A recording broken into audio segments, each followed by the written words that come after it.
কবি কাজী নজরুল ইসলামের শুভ জন্মদিনে একটি গীতি কবিতা নিবেদন করা হলো।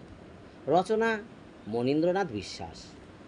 হে প্রিয় কবি নজরুল, আমরা যে তোমার সাথী, জানো কি? মনোবিনায়া বাজে তব সুর, কিছুই তো রাখুনি দিতে বাকি। নিদ্রাহারা নিশীতের পাখি, যখন বিরহে ঝরায় আখি, তব গান দেয় সান্ত্বনা, আজও তাদের মুছায় আখি। হে প্রিয়, জানো কি?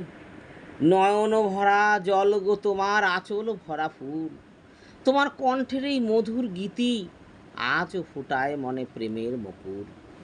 শেফালি ঝরা শিশির ভরে গানের বুলবুল খোঁজে তোমারে, মন যমুনার তীরে তীরে, যেমন সাথী হারা খোঁজে সাথী রে। হে প্রিয়, জানো কি?